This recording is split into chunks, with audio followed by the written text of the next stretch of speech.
Honorable Albert R. Villahermosa, Attorney Lemuel John Narvaez, Lieutenant Colonel Edgar A. Gavia, or any representative, Ruth Yuritulia, Mr. Andrew Sudaria, Fire Inspector Stephen Dave L. Sukong, or any representative, Miss Glenda D. Suyong, Mr. Judado B. Pago, Honorable Lesa S. Radaza, Honorable Bernadette M. Narvaez, Mr. Eric F. Hosseñani, Police Major Ambrosio V. Dimain, or representative,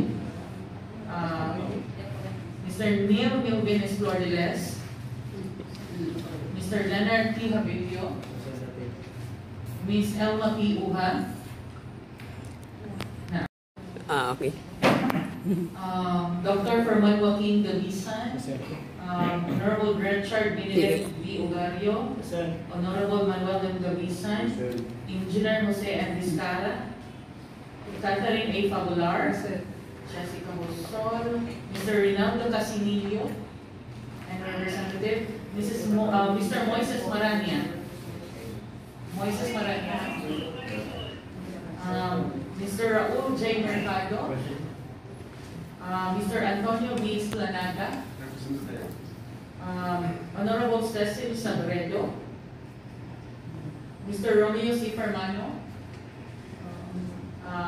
Mr. Antonio Suarez, Mr. Suarez, or representative from Robinson Ritulia, Honorable Via Gisela Zamora, Attorney Reynolds C. Arpon, Director Lirio Lilaw Oxemar, or representative. So, Mr. Chair, out of the 32 expected participants, we have 1, 2, 3, 4, 5, 6, 7, 8, 9, 10, 11, 12, 13, 14, 15, 21.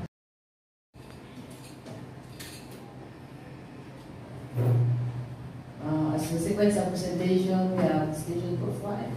Crime situation update, TOPS plan accomplishments, operational accomplishments, issues and concern, and way forward.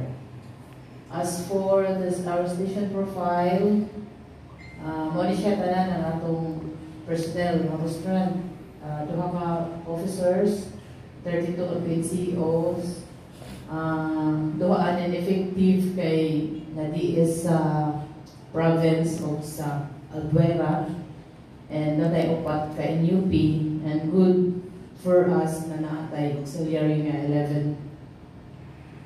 So as to our police to population ratio, ang usang police mag-serve sa 1,897 Ilocos.